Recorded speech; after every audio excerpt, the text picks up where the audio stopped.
All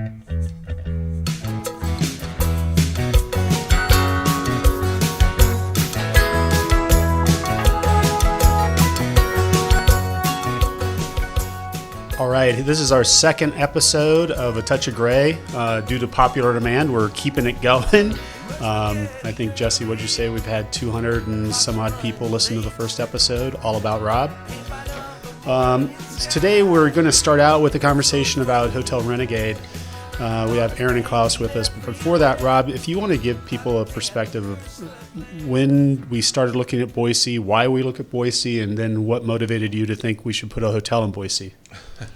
Well, I think when it came to Boise, we had no interest in it. Just mostly because we didn't really have any familiarity with it. Didn't know really much of anything about it, and we just kind of kept seeing the opportunities, and then eventually we had a real opportunity in Bodo, and that's really what kind of started us there. And Bodo's with our food hall and other retail tenants and whatnot. You quickly learn when you get to Boise, especially if you're on your feet walking or if you want to run or ride a bike, whatever, just how great of a city it is, how fun it is just to, quite frankly, just be there. Easy to get around and just really nice. But it's also kind of has been lacking a little, in my opinion, a few things, and that's in particular really a high-quality boutique hotel. And I've stayed in most of the hotels in the community, and not that they're bad or anything like that. They're not. It's just not to what we do as Geronimo. And when you kind of really get to know the market and you see a whole, that's when you start jumping and getting excited. So that's how we got it. I knew that you were going to come back with we should put a hotel there when you kept saying you're staying at Airbnbs and no longer hotels in the market. So that was sort of a telltale sign. So Aaron and Klaus, we're going to start with you because every time we're in a meeting about Hotel Renegade, you always sort of complain about being the redheaded stepchild and nobody pays attention to food and beverage. Absolutely. So you get to go first today. Thank you. You're welcome. So first of all, BARABOO Supper Club. Klaus, why do you want to do a supper club? I think growing up, I grew up with them. My dad owned one. To me, it's I think a supper club means different things to different people. Yeah, we found that out, didn't we? Yeah, certainly.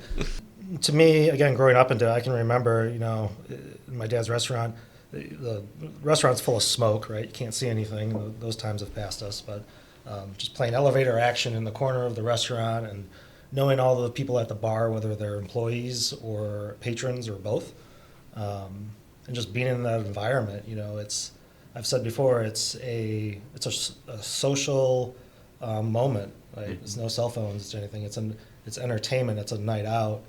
It's talking to the table next to you, right? And how many times do you do that anymore? Sitting around a bar and having conversations. So, to me, it's a destination for the evening rather than it being just the dining piece to the evening. And I think that's what at least I want to go for with BARABOO. So, Rob, I know you also grew up with supper clubs. I grew up on the West Coast. We didn't have such a thing. Not true. We didn't have. Because they say the first supper club was opened in Beverly Hills. And those of you that know Klaus and I know that we bicker like an old married couple. So we're gonna refrain from me telling him he's wrong. Also, for those of you that can't see anything, Jeff just rolled his eyes. Here we go. So, I didn't grow up with supper clubs. How's that? Can you accept that? Okay, good. And but when you and Rob both talk about your memories growing up with these, and Aaron, you're from Wisconsin. I'm sure you had a similar experience. It really sounds like it's a regionalized part of Americana, and taking this out to Boise, you and Rob both have felt strongly about that when we started talking about a restaurant. So, and you want to touch on the name just briefly? BARABOO Supper Club. So certainly coming from Baraboo, Wisconsin, right? So again, we don't always get super creative when we name stuff, but sometimes we're, somewhere in the bottle of gin, we find an answer. So this was a good one. I like it a lot because everyone in Boise already asks, "What is Baraboo?" Yeah, I know. I like it because it kind of brings a smile. It makes you smile when you say the word. It's fun to say. It's fun to say. All you folks in Baraboo, you're welcome. Yeah, exactly.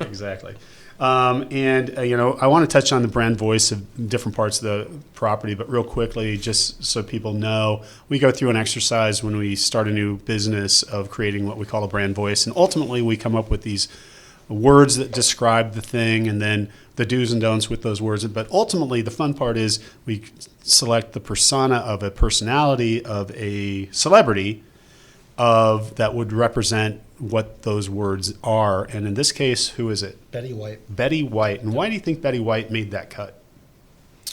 I'm looking at the brand voice right now. So the three words that we really hit on was entertainers, right? Tradition, and really good. Really good. And she is all three of those things. Yeah. Right? We've seen, when we look at some examples on the internet of supper club like signage, some of them just says good food, right? So I think Some of them say eat. some of them just say eat. Absolutely. It's Betty White's interesting because I believe HR then stole that from us. They did. Yeah. They do that a lot. Yeah. Yeah. They'll deny that. They say we stole it from them apparently, but I don't know. Probably also what would happen. So the personality, when you move to the top of this building, we do have a rooftop bar area, changes significantly. Do you want to talk about that a little It bit? does. Megan Fox, I believe, right? Yeah, that's Yeah. a shift. Compare and contrast. Yeah, I think the Highlander will be a different crowd, right? Even thinking about the menu, even though we haven't really gone deep into menu development for food or beverage yet, I imagine the Highlander much more craft cocktail, right?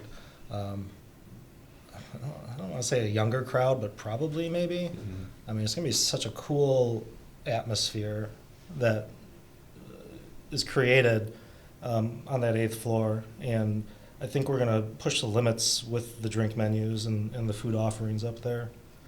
And you're going to have probably the best view in downtown Boise, I would think certainly so. from any 100%. restaurant or bar. It's just shocking. Again, all of us have had the privilege of going out and spending time in Boise, and the fact that city isn't loaded with rooftop bars amazing. is shocking. Beyond me. Yeah. So we're excited about Especially that. when you can be out there 8 months out of the year. Correct. Of course. Correct. So, and then what other food and beverage offerings are you going to have in the building? Of course, we're going to have banquet service for the handful of meeting spaces, including the ballroom up on the 8th floor, which will be Totally unique in the great market room. again. Yeah. We'll offer in-room dining to the hotel rooms, of course, and then Blue Collar Coffee will be our 4th location. Fourth for that- outlet. for that unit. Awesome. Aaron, Hotel Renegade is sort of, as I look at the design, sort of a collaboration of so many different things we've done, but with its own unique twist. So you want to just talk about what the vibe of this place is going to be like? Yeah, absolutely. I think when you think about our approach of how we want people to feel when they walk in the door the first time, we talk about the vibe at Ironworks Hotel in Indianapolis. There's just this energy and coolness about it. And I think we're really capitalizing on that in the sense that the moment you walk in, there's going to be a bar and lounge, and it's going to be super activated. I mean, that's the goal. And we want this to be approachable for not only our travelers, but for the community as well, to be that gathering space and where you want to be seen. And I think our approach to this project is going to accomplish that. As far as the design goes, I think it's a really great blend of masculinity and femininity when it comes to the artwork. I think Sue really hit it out of the park with this artwork package that we're going to see at this property. I think it brings that feminine touch that it needs amongst all of the rich leathers and metals and wood that you're going to find throughout.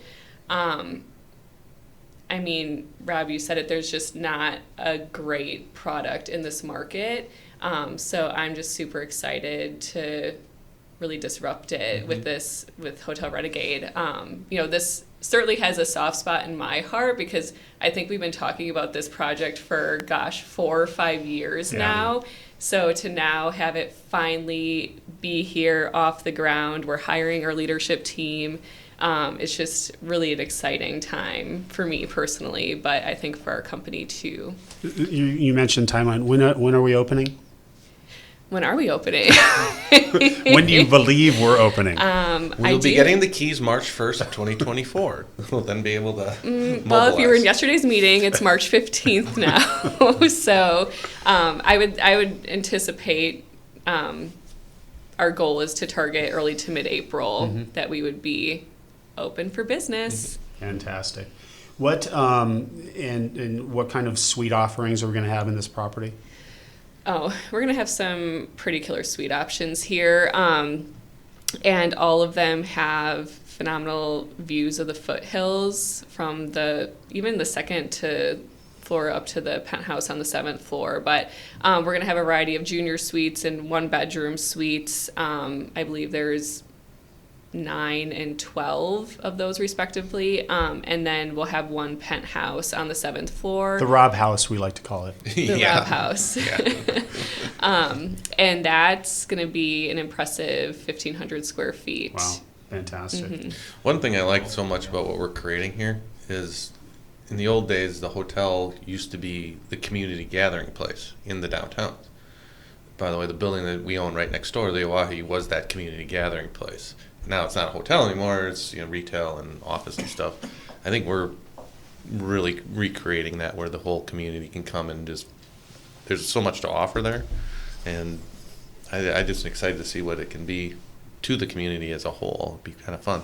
Yeah, absolutely. And we talk, obviously it's our objective to honor history. And, I just love the fact that HCP has really grabbed that. And once Renegade is finished, you're going to walk down that block and be like, that building's been there for over 100 years. I mean, it's a beautiful, beautiful building. I think that's one of the things, Rob, you take as a real compliment when people say, hey, what did the Ironworks Indy building used to be before you guys converted it into a hotel? Absolutely. I mean, and what's fun is that one of the guys from the Chamber of Commerce out there, Paul, he sends me pictures probably every other week. And it amazes me how much this building, which is brand new, when you look at it towards the Oahe, it just fits, and it doesn't even have the brick on it. I mean, it just is like, oh, wow, this really fits well into this whole block and what we're trying to do there. So it's pretty awesome. Cool. That's awesome. So, Aaron, tell us about the brand voice there with the hotel piece. Yeah, I mean, you don't get much cooler than this, but Clint Eastwood is our man out at Hotel Renegade, and the dude is 90 and he still makes one movie a year. Isn't that crazy? Yeah, that's incredible. So yeah, I mean, there's no one cooler, right? I mean, when we talk about our brand descriptors, we resonated with adventurous, rebellious, and refined. And when you think of Clint's career, right, he encapsulates all 3 of those. So it's going to be really fun rolling out this brand with our marketing department and using him as our muse, if you will. But certainly, kind of speaking to our manifesto as well, the status quo sucks. This is a perfect project where we want to do everything different. And I think the beauty of this project is that we have the ability to be part of it from day one and learn from all of our previous 6 hotels what we did and didn't do right to make sure that we're hitting every piece just perfectly. That's awesome. So, Aaron, you've been in business out in Santa Barbara for well over a year. Klaus, you've been in business in Boise now since last summer. Challenges with businesses outside of our immediate work zone here in Beloit. What is challenges you guys are currently facing, and how are you going to sort of attack that in the Boise market? Do you want to take it? Sure, I can start. I think that connectivity between us and the employee out there has been a challenge. I think we're doing better, but I think there's still that separation between the two. Like, do they feel a part of Geronimo, and how do we develop that and maintain that? I think that's still going to take some efforts and some time for sure.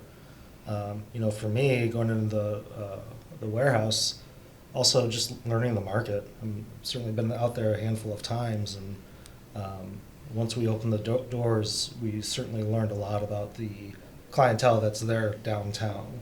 It'll probably be different for the folks that come to Renegade and that property. But that was, I guess, eye-opening a bit for me. Awesome. Erin? Yeah, I mean, I certainly can relate to everything that Klaus just mentioned. You know, out in Santa Barbara, it's always a priority to how can we continue to really implement our culture and include them in what we're doing in all of our other markets. You know, Indianapolis, they're not here in Beloit either, but we have a little bit of more luxury that they're a 4.5-hour drive away. So, you know, using all the resources that we have, whether that's, you know, virtual meetings, including them in our monthly team meetings, and then certainly just from a leadership support and making ourselves present out there, doing, you know, as much travel as we can to that market.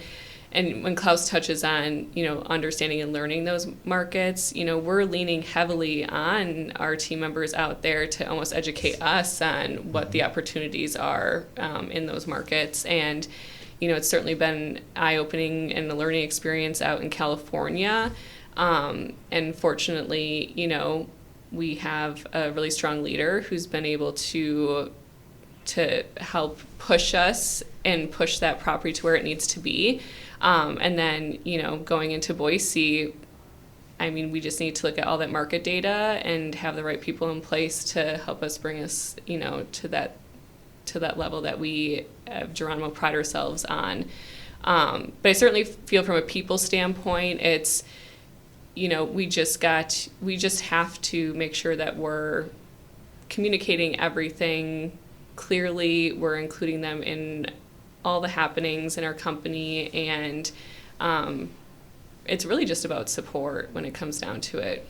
I think time emotional and professional. Yeah, I think time too. You look at Indy, right? Mm-hmm. And they've become very Geronimo, but they're their own kind of pod. Does that make sense? Their own version. No, of they've it. done a great job with that, and you can see it's kind of like a community down there. And they're really supportive of one another, and I think as we continue to grow our employee base in Boise, that naturally happens with the right leaders in place out there for sure. Yes. It's one of the most difficult things I think we've had to go through just as an overall company. And, you know, when we started to really branch out and we finally decided that, hey, we're going to have an office just for HCP in Indianapolis, you know, Larry raised a red flag right away because he has experience with this and how it did not go particularly well. And I think he'd tell you as well is that it's about being present. You know, certainly as leaders, we have to be present there. There's times that we all know that traveling a lot to Boise and Santa Barbara, it sounds glamorous, but it's actually not. It's a grind. It's a grind and a half. But yeah, but that's the roles that we're in, to be present there and to continually build like what we've done in Indy. I agree. You know, they are HCP Geronimo, but they are their own kind of pod. I kind of like that too. But yeah, but new ones, new markets, especially ones that get further and further away, our presence and being a part of it and just being engaged with them in the business side, but also maybe in, you know, life in general is a really important part of this. Mm-hmm. Cool. Aaron McDonald, Klaus Nitsch, thanks so much for joining us today, and best of luck as we push forward with Hotel Renegade for this next year. And we'll be right back with Larry Evinger, Chief Investment Officer for HCP. Thanks, Jeff. Thanks for having us.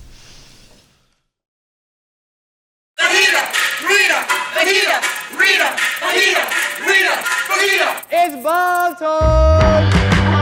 The bird of the month is a fajita Rita! It's got pepper jack cheese, Cajun seasoning, grilled onions, jalapenos, chipotle aioli, and do you like bell peppers? We got those too.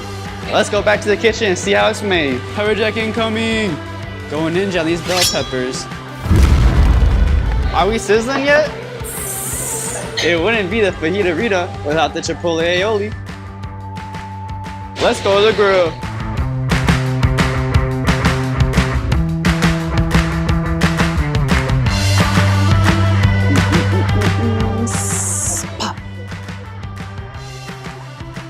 Are you sure it's all gonna fit up there?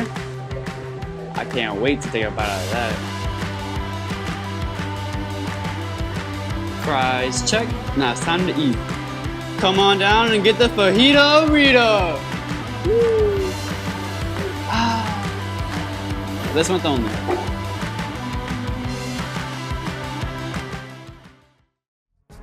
Go, go, go, go, go, go, go, shorty.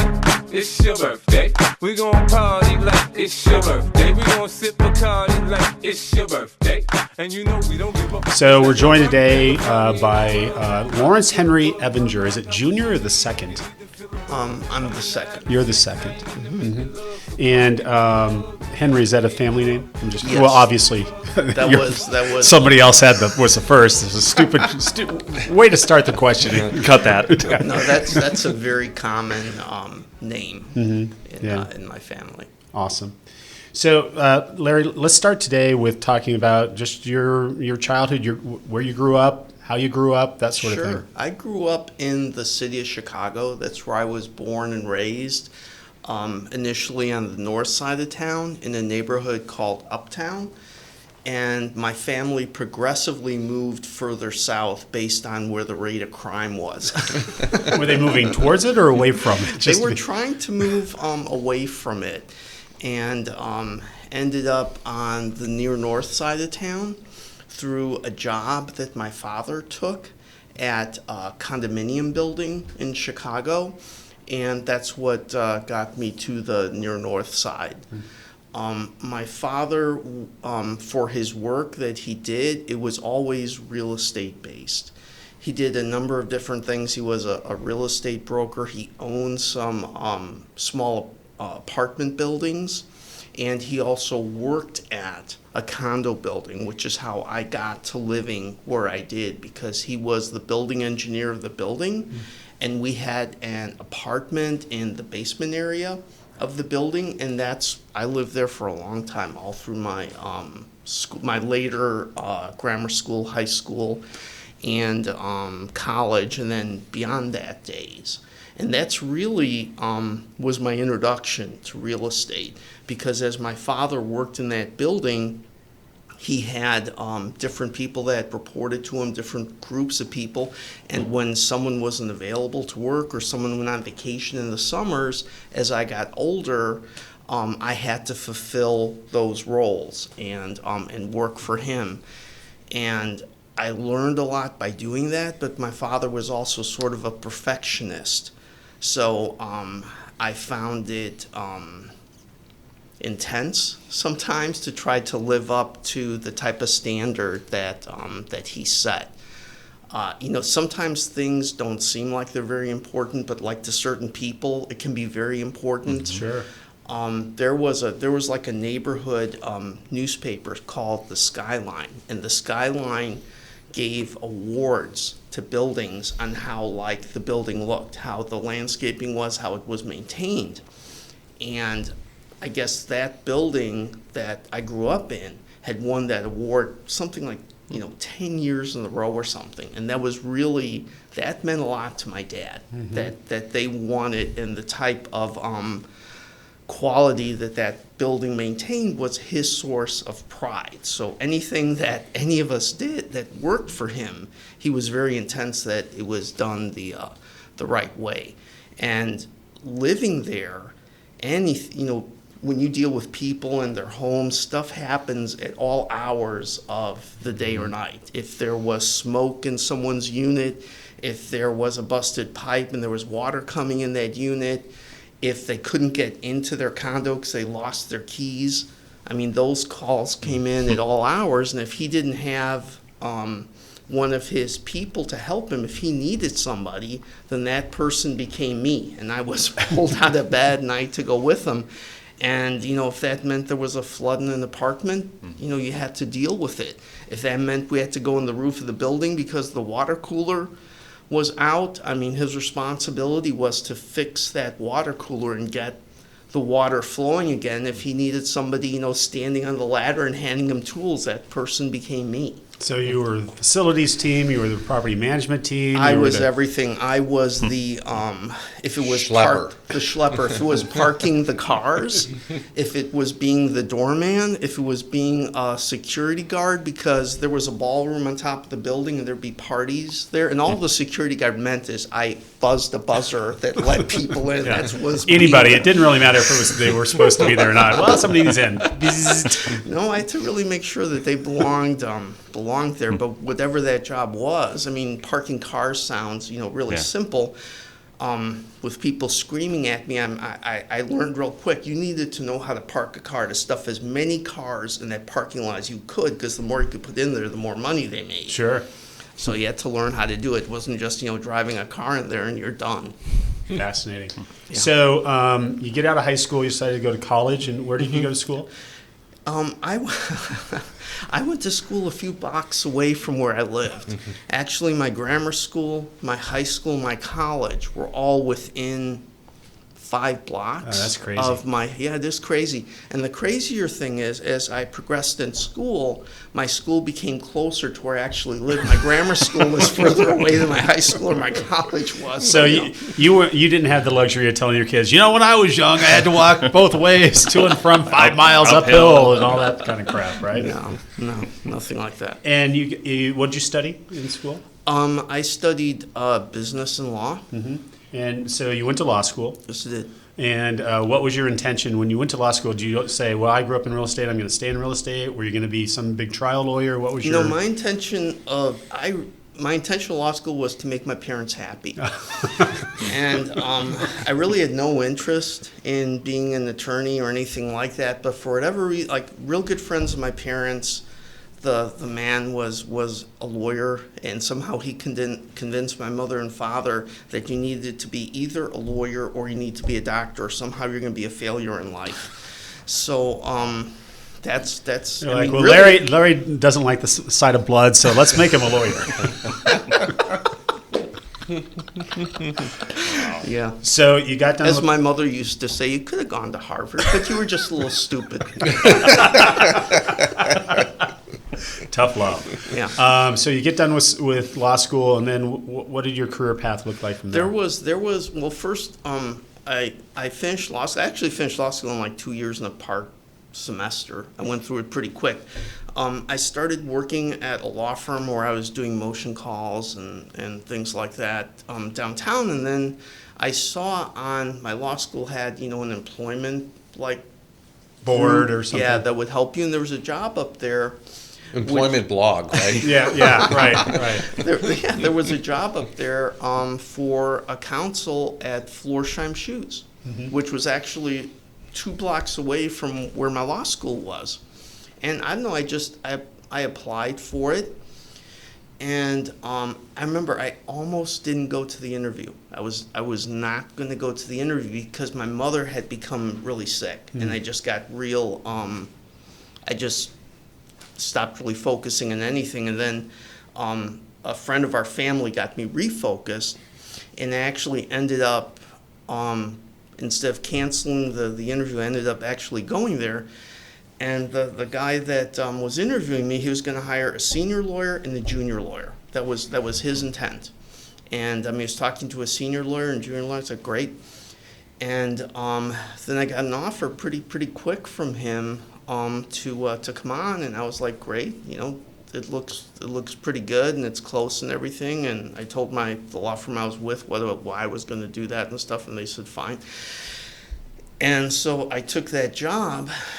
But one thing I found out when I started there was that they didn't hire the senior lawyer, and the senior lawyer was going to be hired and everything, but ended up they never hired the senior lawyer.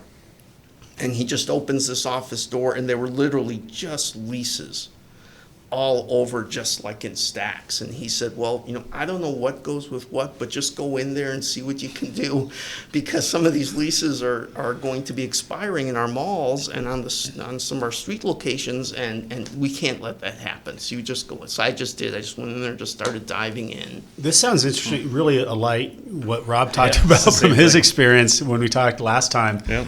It sounds like there's a lot of companies that aren't really good at documentation. Leases on napkins and yeah. Yeah. A lot of improvement there. Yeah, so So I just dove into that. And one thing that occurred to me while you were talking is that so the first part of your life, maybe the first 4 years, basically you could walk everywhere, and now you have a 4-hour commute. So you're paying for it now. So Yeah, it's a big difference. I mean, everything for me was very limited to that area. I mean, I rarely even went like to the suburbs or anything like that. I mean, I went to Milwaukee to go to weddings, with my work, because we had relatives up there too and stuff. But I was really regulated to an area. And then one day that changed rather dramatically. yeah, why don't you tell us about that? Well, I was getting contacted by a headhunter for a potential opportunity in Bentonville, Arkansas. And Bentonville, Arkansas, they had told me that they were interested in hiring attorneys to do their real estate work. This business was really expanding and all, and that business was Walmart stores. And my initial reaction was, I'm going to go move to Arkansas. Right.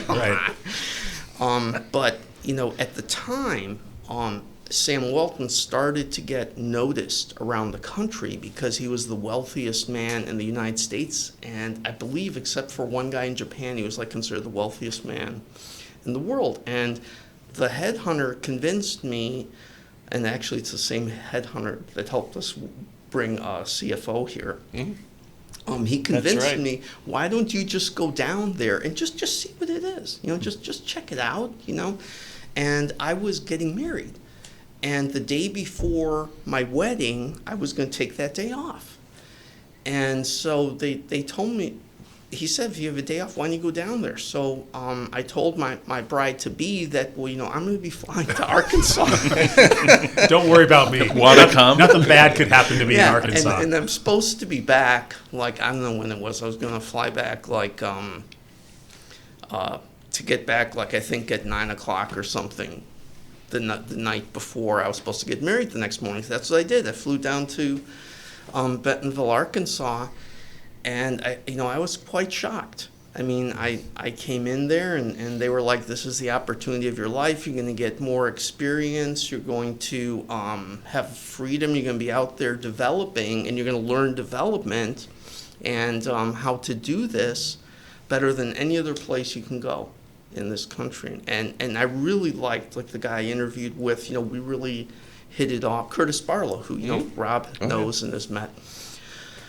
So I go to my wedding and I get married, and I remember going to our reception. I'm sitting there with my brand new wife, just an hour or two, and I'm something.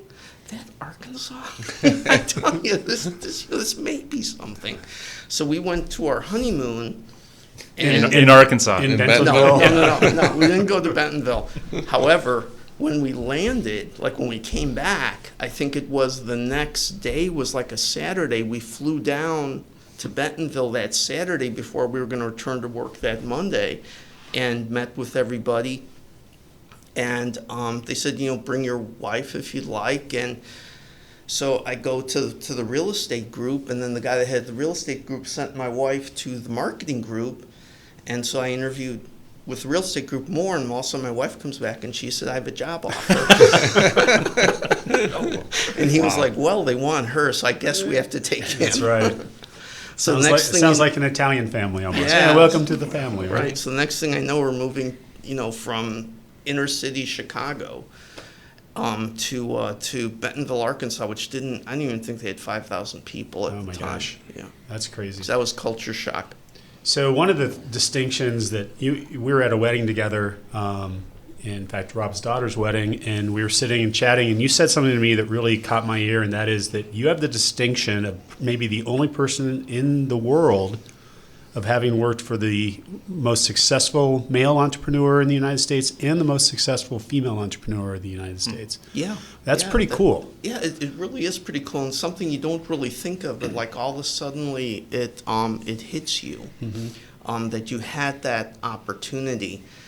To me, I'm sort of like the Forrest Gump of business. I just was like somewhere in the background as these people achieve these incredible, incredible things. But to me, I think I'm just very, very fortunate that I got to be a part of what they tried to start down there, and was a part of what Diane and Rob wanted to create here with this company. Super cool. I refer to you not as Forrest Gump, but of the Johnny Cash, actually, because the song "I've Been Everywhere," because there's not a city or town that anybody that I've ever seen mentioned in front of you that you don't know something about that place. Again, going back to your Walmart days, traveling so much. So is there a city or town out there that people would be surprised if you said, this is a really cool place, even though people's perception might be that it's not as cool a place as it is? Yeah, I suppose. Certainly, the Pacific Northwest. A place like, Tillamook, Oregon. Sure. Astoria, Oregon. People may just think that that's like, absolutely Lewis nowhere. and Clark Trail, that's all they know about that stuff, right? Yeah, but really beautiful places with unique places to enjoy the local cuisine and all, and very, very interesting down-to-earth people. I think of some place like Crescent City, California, which is just south of that coast, really in timber country, and I think it breaks stereotypes of California that you may think you know that state, but very, very different than the rest of the state. I think of like Susanville, California, which is up in the mountains, like old mining kind of communities, not what you think of with California, but just the history that's there, what people built and created there. Really a century ago is just amazing to me. So can you share maybe one of your war stories from your Walmart days? We've heard a number of them. They're great stories, but maybe pick one to share with everybody about just the trials and tribulations of trying to get a Walmart store into a town that may not want one. Well, yeah, there are a number of things. One thing I would before we get to that, just to dial back a little bit. Sure, Jesse can edit this any way he wants, so don't worry. I just want to say, here there is a lot of appreciation for everyone's experience as a member of this company and this group. And, Rob, you've said it, Diane certainly has said it, that she wants people to have a really good quality of life. And, how does Diane say it? Like, I want you to pursue your dreams, to have this job be a place to pursue. I don't think I ever heard Rob or Sam Walton ever say anything about having one of us. Rob Walton, not Rob Gerbitz. No, yeah, not Rob just to be Gerbitz. clear. No, Rob Walton, who was Sam's son and really ran that company. I don't mean to diminish their accomplishments or anything, but just on the human resource side, that's a very distinct difference between what we experience here and working for a place like Walmart at that time. But no, the zoning hearings were very, very intense, and there was opposition from a couple places. One from the unions, from competitors that had their employees come in and mask themselves as just concerned local citizens, but they really had an economic reason not to see a project approved. There were things like in Ukiah, California. There were all these folks that showed up at my zoning hearings, and it looked like a Grateful Dead concert or something. And I was just like, what is going on? Where are these, people coming from me? And the city attorney told me, well, and this is like in the 80s, so this isn't anything. Well, we have these farmers up here, and we have a lot of old commune communities that do a lot of farming, and they don't like to have a lot of people come here and bring attention to what their businesses are. So, there were marijuana farms. Yeah, I was going to say. And they didn't want, so they were very intense. Just would get right in my face, and, we don't want you and all this stuff. And I'd be staying at a motel and getting calls at 3 a.m. You better get out of town and all this kind of stuff to try to deter us from getting those approvals and moving forward. But we certainly, did and persevered. And generally, these things were just myself and my civil engineer, or, a few times we had an attorney, but I went to every hearing, got the entitlements completed, and got the project, built and open, and those stores did terrific. Just speaking of Rob Walton before, Rob Walton was a pilot, and every 3 months you had to have a group of markets that you were going to take him to show him the market. And you have to understand, back then they were only a lower Midwest Southern retailer, so they still had the country to expand into. So every 3 months you were flying with him, and you were showing him markets, and he was reviewing it and giving you his input, which I don't think he ever followed the 4 positives for 1 negative. This was the 1 negative. But you flew around with him, and then if he liked the deals, the next Monday you'd present those deals in front of his dad and get that approved. But I remember one time we were in a small town, I think like in Mississippi or something, and I kept on trying to tell my boss and him that, like, we need to do this site over here. Well, they like that site. I'm like, okay, I like that site too. That guy won't even talk to us, okay? And they, oh, come on, you gotta know how to, talk to people, work with people, and everything. And I'm like, I tried, but they just won't do it. And these guys, how they looked at my wife and myself as we're Yankees, and particularly for You had your teeth. Yeah, particularly for Sam, a Yankee with a law degree is like, the biggest form of thief there ever is. So they probably thought, you just don't know how to talk to these people like we do.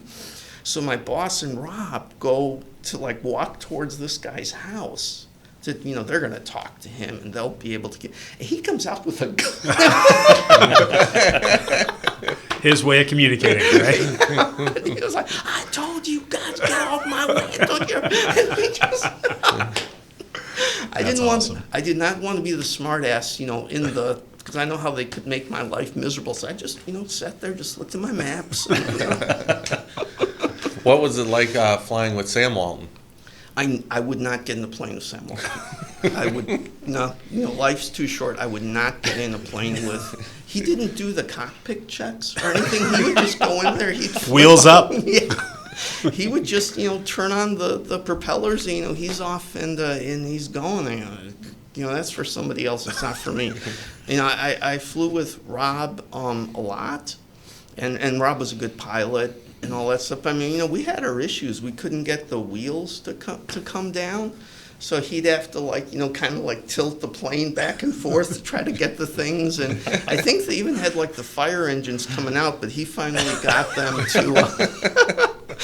to go down. And I did a Walmart in Hopkinsville, Kentucky, where one of our associates, Eli, grew up in Hopkinsville, Kentucky. I'll never forget Hopkinsville, Kentucky, because it's like they sawed off a mountain to create this landing strip, up there. And I guess they didn't quite follow regulations. So once we landed on there, Rob realized this is a really short, landing strip. And the problem is like the edge of it, once you run out of runway, it's down.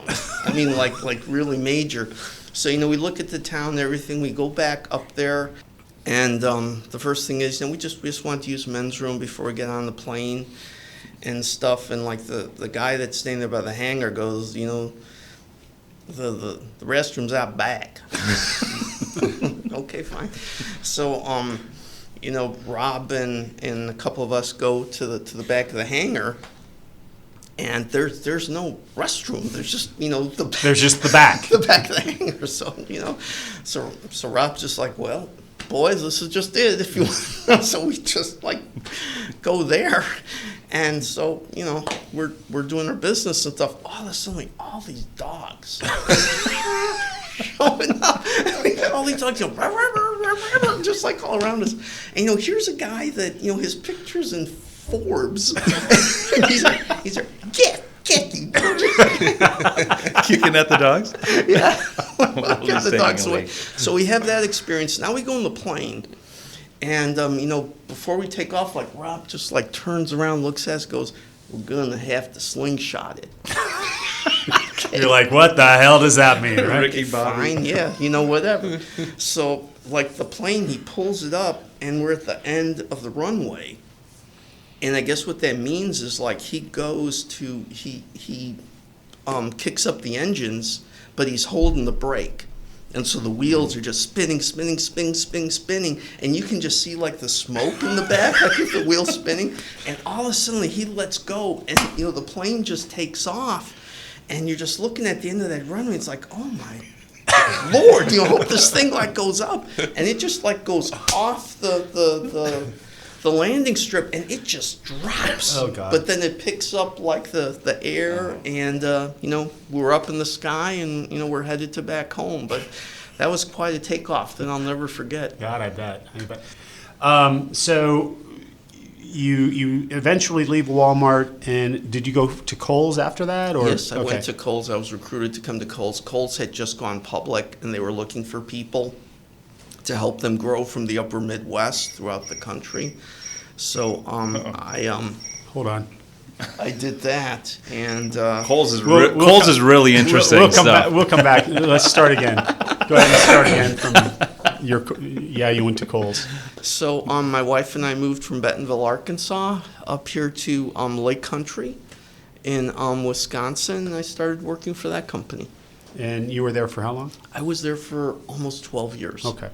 And you told me a story recently about again how in your role now and back then, you not only have to have vision, and in our first podcast we talked a lot about Rob's vision and how he sees things and the future of the company, but so you have to have that piece, but also the analytics behind it. Definitely. And you were talking to me about the experience in New York City with Kohl's. Oh yeah, I mean with Walmart, a lot of what we did was by gut, what felt right to us. With Kohl's, we started out doing that, but we really added analytics to back up what we were doing because it was a different type of market entrance than was Walmart was. For Kohl's, the big expense wasn't the real estate in opening new markets. The biggest expense was the cost of advertising. Because unlike Walmart being an everyday low price retailer, Kohl's was a promotional retailer. So they spent money on TV ads, newspaper ads, all this kind of stuff. And you had to have enough stores in the market to support the cost Justify of the expense. Right. And there were different levels of advertising. So for Kohl's, what we had to do was we had to look at every market and determine how many stores we had to open up at the same second, same time, every day to support the level of advertising that went along with that number of stores. And then hopefully have a program that you roll out as to how you can grow stores within that market.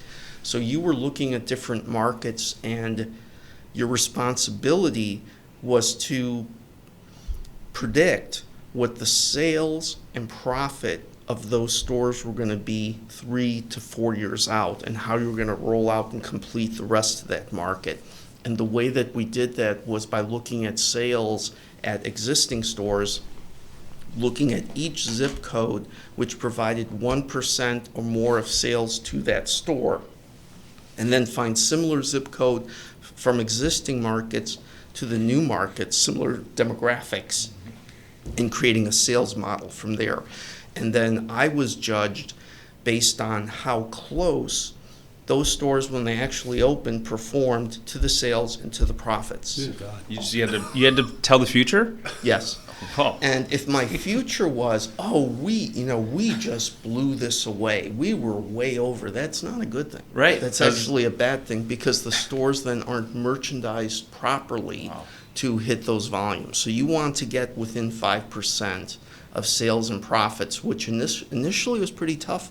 But I tell you something, towards the end, we were really good at that. I mean, we were really coming in within our predictions. But it was using those analytics, which initially we had to do by hand. I remember one beautiful summer weekend in Wisconsin, which I never saw because I was in a conference room looking up sales to zip codes and the demographics of those zip codes and trying to match them to stores I want to do. Jeez. From Kohl's, where'd you go after that? After Kohl's, I went to a developer in Indianapolis, which is how I got to Indiana. I have no personal connection with Indiana whatsoever, but there was a developer I knew with a different company, Eric Mallory, someone that Rob and I both know. He took a job with a developer called Loth, and he wanted me to come down and work with him. They had not done retail development, and he wanted to build a retail development group, and so he really wanted me to come down there. And initially, I wasn't interested in doing that. But my concern where I worked at Kohl's was that they were not innovating at all. And I remember that I went to the CEO of Kohl's, and initially, when I first went to Kohl's, you could talk to Bill Kellogg, who lives in Oconomowoc. You could talk to John Herma, who lived by Brookfield. But they had a new CEO, Larry Montgomery, and I went to him and I was like, look, Larry, I recently was talking to the guy from Bed Bath & Beyond, my counterpart there, and he told me that wherever there's a Kohl's store, he wants to be there. And I was talking to the guy from DSW Shoes, and he told me the same thing. Wherever there's a Kohl's store, he wants to be there. And I thought to myself as I'm flying back to Milwaukee, that's probably not good. Because anything that these guys sell, we sell. Sure. So obviously they're not afraid of us whatsoever. But we advertise a lot so they can feed off of our advertising. Sure. And I was like, Larry, why don't we try and do a store and just take what Bed Bath does and what DSW does and just do that in a Kohl's store?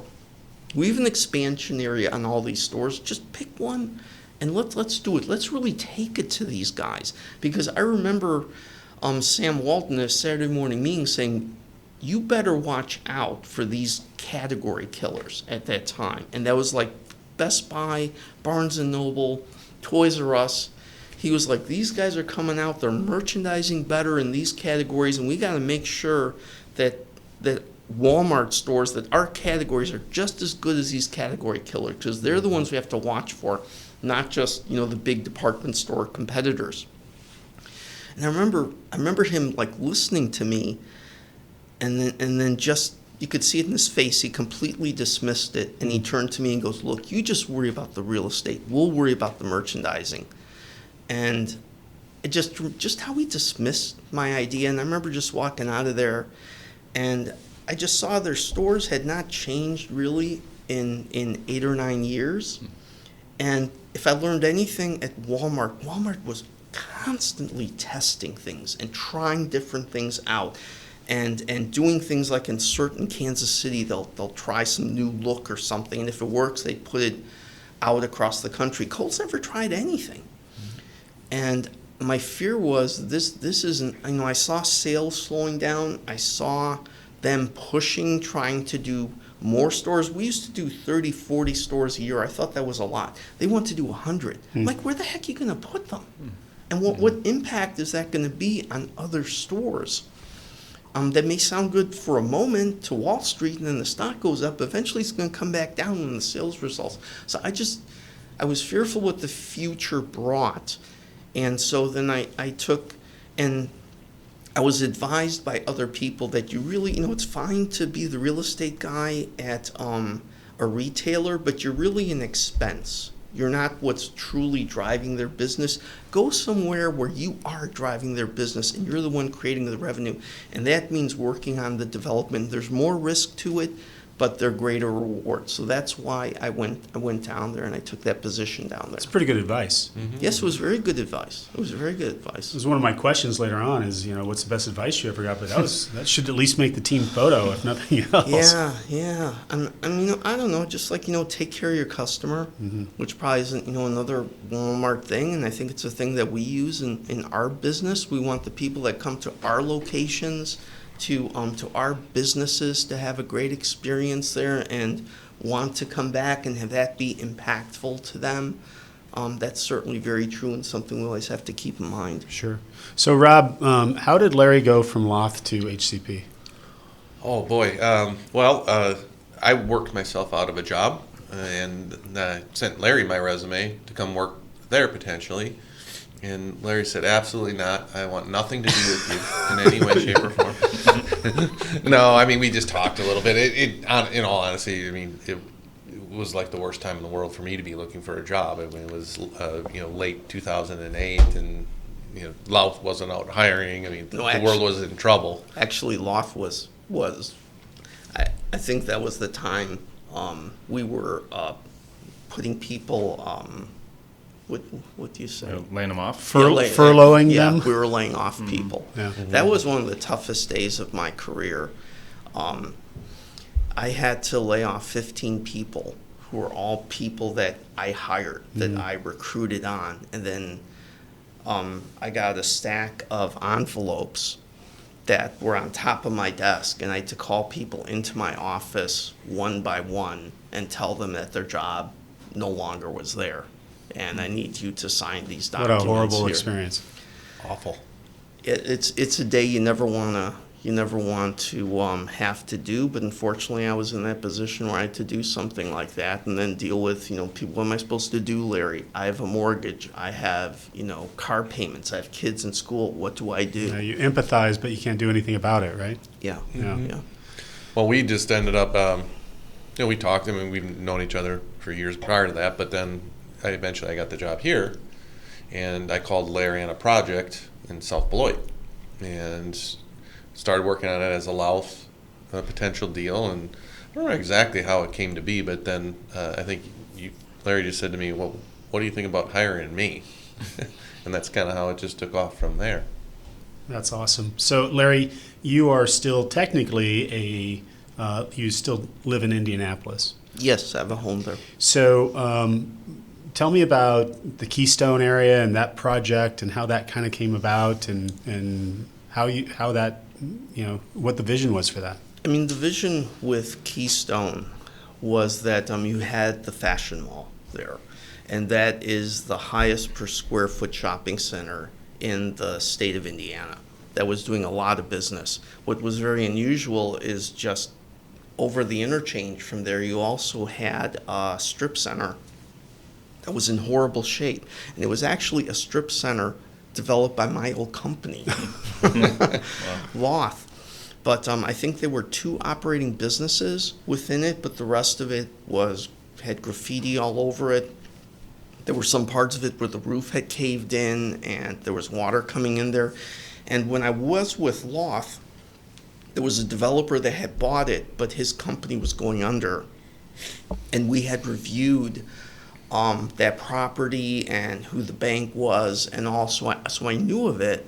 So when I was here, and as we want to expand into Indiana, I just saw that as a great opportunity for us to take a great piece of real estate with a horrible building above it and trying to do something with that. Mm-hmm. And because of the sales that existed at that interchange, I knew it would be good. But at the time, it seemed like just literally like the other side of the tracks situation, right? The have and the have-nots a little bit. Yes. Yeah. And obviously, that's become a very successful apartment and multi-use or multi-retail space in the first building, and then the hotel with other stuff. Yeah, but I wouldn't say it was that easy from a couple of standpoints. I would say the first standpoint, we talk about using analytics. Now I'm pulling back a little bit. You can use analytics, but be careful if you don't have a human factor in that also. the VP of development on that was Les Burbaum. And Les Burbaum is a very analytical, thought type of guy with a lot of stuff. And he did these site plans, and he ran all these performas and all.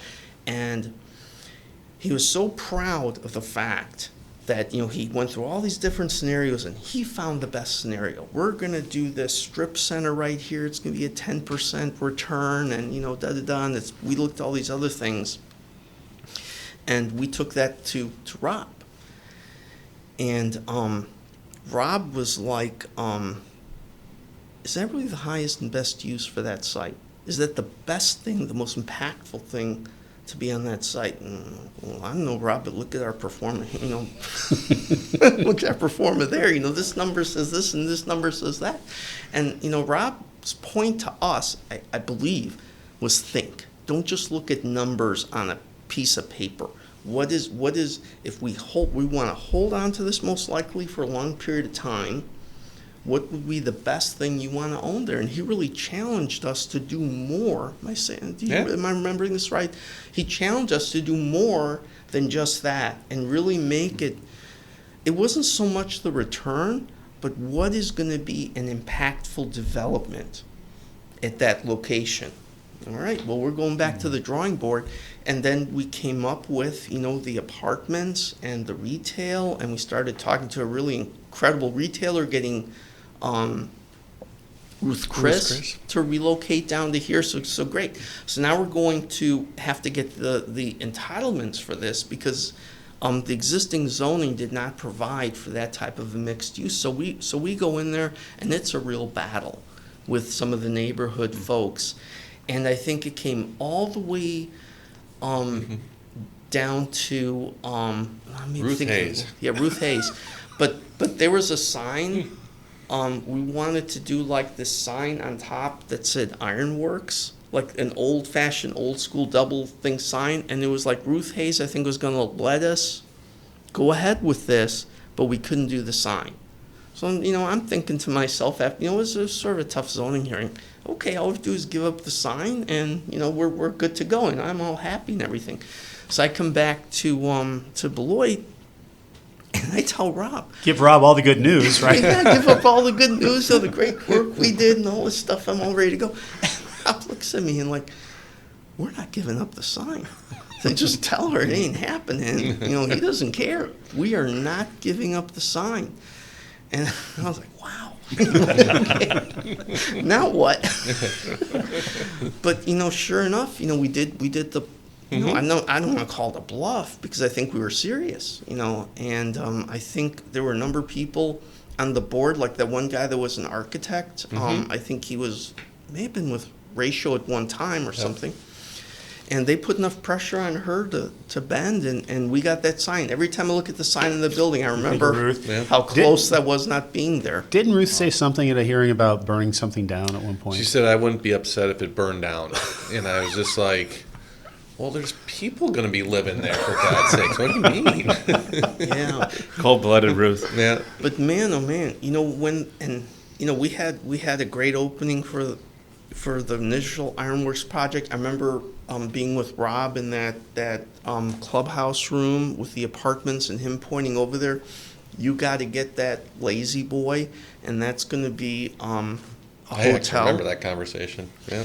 And then we built that, and then having the inaugural party up there on top of the hotel, and just with the big double-sided sign on that building too. Yeah, and Much bigger than the one on the first Exactly. building too. yeah, and just seeing all the people and the beautiful evening, seeing everyone going out to dinner and going to all the places that were created there. I mean, that was such a beautiful sight to see that completed and looking so terrific too. It's like its own little neighborhood. You mentioned to anybody in Indianapolis, Ironworks, they all know what that means now, which is really cool. Really cool.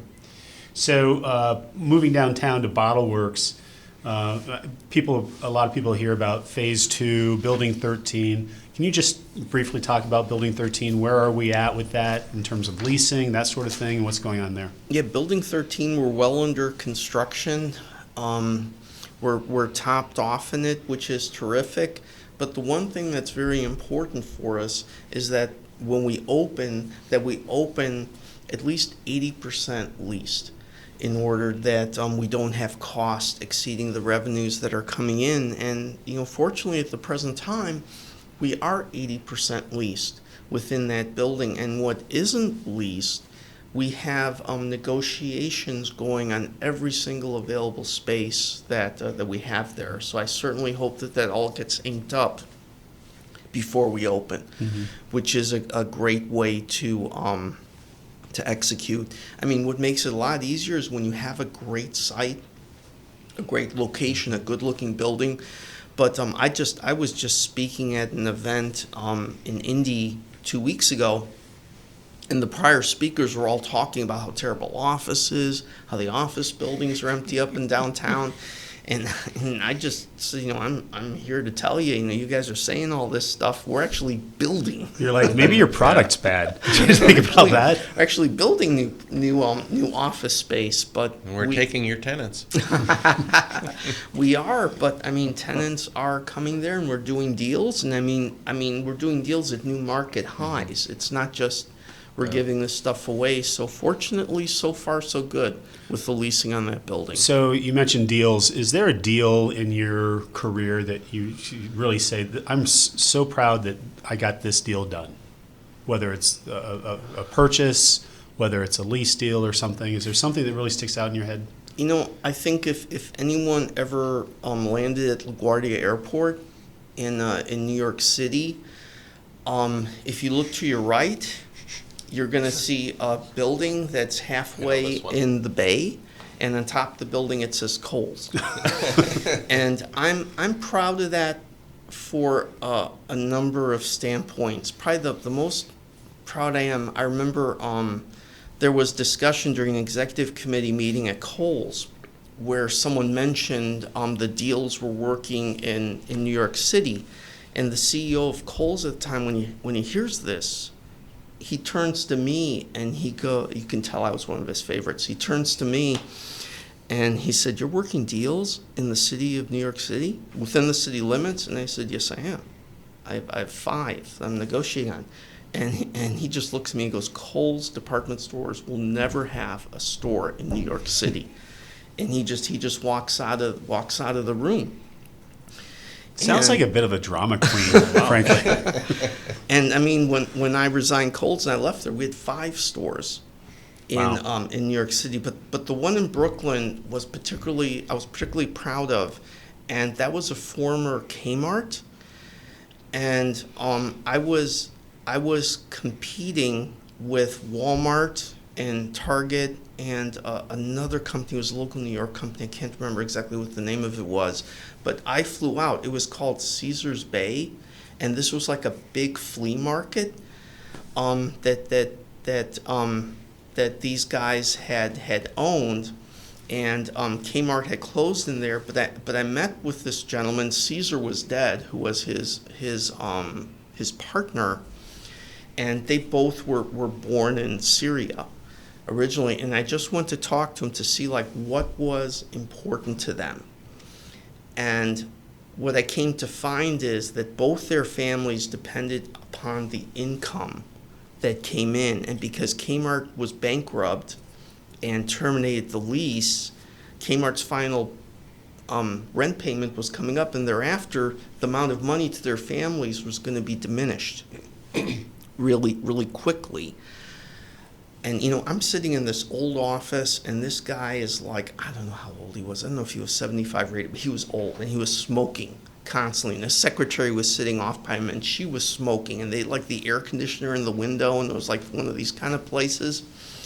And I was like, okay. So his whole deal is that income does not stop. And so I fly back to Milwaukee, I think about it, and I fly back out there, and I'm like, look, what if we just take your existing lease with Kmart, take out Kmart, put in Kohl's. And I'm thinking, if Kmart can live with this lease with this guy, Kohl's should be able to live with this lease. Even though it wasn't Kohl's' lease, it was Kmart. I said, I'll get you a signed lease in like 10 days, it'll be the exact same lease you're living with right now, and we'll make that rent payment in 3 weeks. Now, for a tenant to start paying rent before the store opens is like next to Never. Yeah, never. But I was able to convince Kohl's executive committee this is a unique opportunity, and I think what they liked the most was they were going to get it before Target or Walmart, one of these other ones. And even though those guys were like $10 a foot more than what we were going to pay, and what we were going to pay was the highest rent Kohl's was ever going to pay for a store ever. But they realized there was a value. We went ahead and executed. We went ahead and did it. We started the rent payments. He was happy. Walmart and Target were freaking shocked because they were going to pay $10 a foot more. But that store opened. It was a huge cold store, 150,000 square feet, and it was the highest volume, highest profit store within Kohl's chain. That's cool. That they did. What do you think the key was? I mean, you want to talk a little unreasonable hospitality? What did Larry do? You listened to him. Yeah. No, that's great. Tried to meet with that guy. But, also, if people within an organization feel that they can not have an influence within that organization, you're told by the CEO of your company that they will not have stores within New York City. They will not do it. But you present to them a pro forma that shows that it works. Even at the highest rent you ever paid, it works. And then you show them that sales levels are achievable within that market to support a cost like that. And I'll take you to those stores. We're going to walk through all those stores that are doing this type of sales volume so you can believe it. You can see it, touch it, and feel it. And look at the customers. Aren't those the same customers that would come to your stores? You can completely change a frame of mind. You can change it if you have the information. And why do you believe it so passionately? Put it down on a piece of paper and prove it out to yourself, and then prove it out to the company. I think that's great, and obviously for those of you not paying attention, that was Larry giving you all advice. So let's go into a little thing we like to call the speed round, Larry. So just tell me what comes into your mind first when we say these things. This is dangerous. No, don't worry, it's easy. So, dream vacation. Probably Tahiti. Awesome. Favorite food? Ooh, boy, this is a wide range for Larry. Steak, lobster, I don't know, In-N-Out burger. In-N-Out burger right outside LAX in a line about 7 miles long. Oh, my God. But it was worth the wait. Celebrity crush when you were young? Celebrity crush when I was young? Barbie Benton. Nice. Look that up if you don't know who that is. I'll send you a picture. Football or baseball? Oh, man, I love them both. Yeah. I don't know how I do one or the other. That's fair. And you're a fan of what teams professionally? I'm a fan of the Chicago teams. Yep. They're the ones that I grew up with and we're rooting. That's not to say, I mean, I lived in Wisconsin a long time. I probably went to more Bucks games than I ever went to Bulls games in my life. And Larry and I got to watch the Bucks win the championship. That was awesome. That's Yeah, fun. that was awesome. The other night just killed me. Yeah. I mean, that series with Miami just that was Jimmy really Jimmy tough. Butler came to play that He series. went off. Oh my God! Yeah. Did he ever? Favorite movie of all time? Probably the first Indiana Jones. That just escapes me. Raiders of the Lost Yeah, Ark. Raiders Lost Ark. Thank you. Awesome. And the last thing I have is this episode, just so you know, is called Happy Birthday, Larry. and we'll go into that some other time. But just out of curiosity, when is your birthday? It's in October. Okay, good. Now I know. Okay.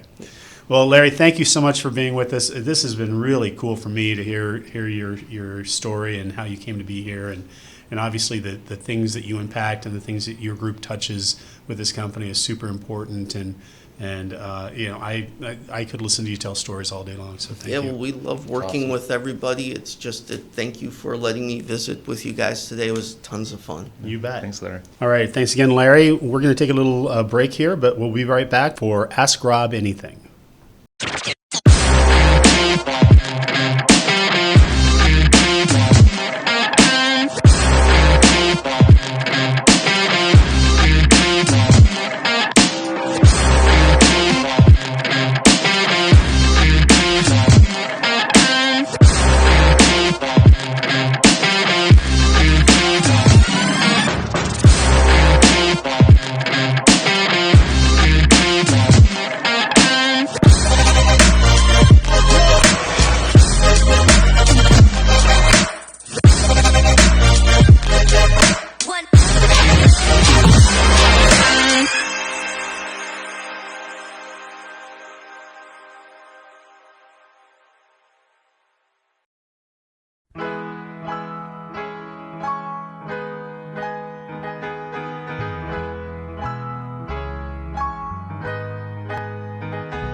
All right, Rob, here's another exciting session of Ask Rob Anything. Thank you all for continuing to send in your questions.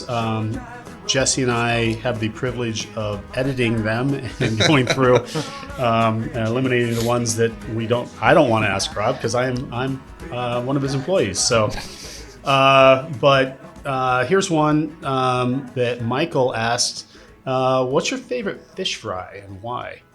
Oh boy, I tell you, it's kind of been something I've been seeking out lately, and I actually went to a place with my daughter Mary and her husband Jake. It's the Sullivan Saloon.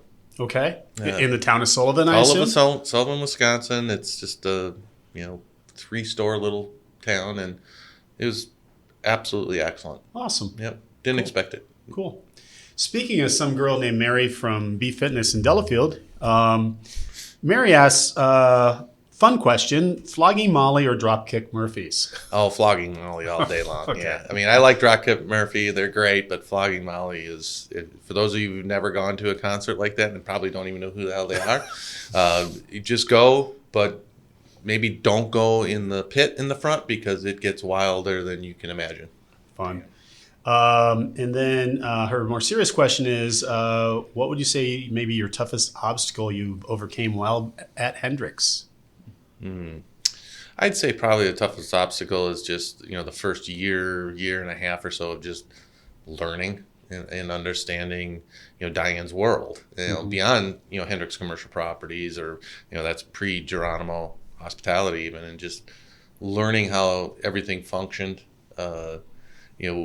beyond Hendrix Commercial Properties, because it's, she's, DMHE, which is the holding company of everything, is a big group. Sure. And, trying to figure that out, but then also learn, personal dynamics of people that have been here for, at that time, 25, 30 years, and I'm here for all of, 6 months at the time or whatever. And, they always want to say, well, this is how we've always done this. Mm-hmm.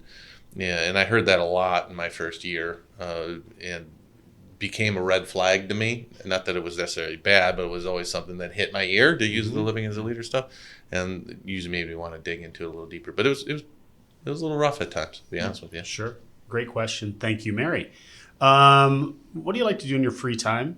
I like to golf. That was the second question. Did you have a hobby? I guess that's golf. I like to golf, and I mean, everyone knows I like the CrossFit stuff too, but I've really backed that off because it actually wrecks my golf game. Well, I'm sure. You can't swing a club when you're sore all day. You can't move. So, but I do enjoy that. And you were recently in Arizona. How was that? Spectacular. Yeah. A bunch of buddies went and played, and I was telling Jesse yesterday, Dinosaur Mountain it's so beautiful. It's almost hard to hit a golf ball just because all you're doing is just looking at you're these distracted the whole vistas time. and stuff. So. And if you hit a ball outside of the rough, yeah, you hit outside the rough. When the starter sets you off and he warns you that it's going to be in the 90s, therefore when you hit something out of the rough, take a golf club with you because the rattlesnakes are out. Sure. So I just lost a lot of balls and said, forget it. I'm not going to get the ball. So we have another apartment building currently under construction here in Beloit, but do you see a need for additional multifamily here in this market? Absolutely, 100%. And we're just working on another one right now, actually on the river over here.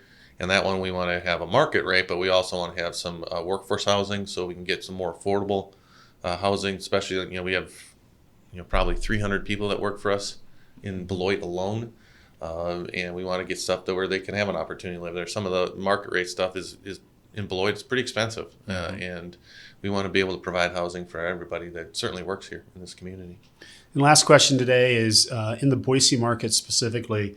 Do you see any future development or acquisitions in that market? Yeah, absolutely. I mean, we're really active in that market, pretty heavy actually. It's just, the market, we were very, very fortunate when we did jump into it, even though we really didn't understand what we were looking at when we first walked in the door to look at it. And once we learned it, and then we obviously did our work and we made the investments, we were really fortunate that we were on the early stages of what Boise was starting to become. Sure. And, in a relatively quick time frame, and we bought a lot of buildings, that market just absolutely blew up, which is unfortunate a little bit for us because then everything became so expensive, you can't really buy stuff there.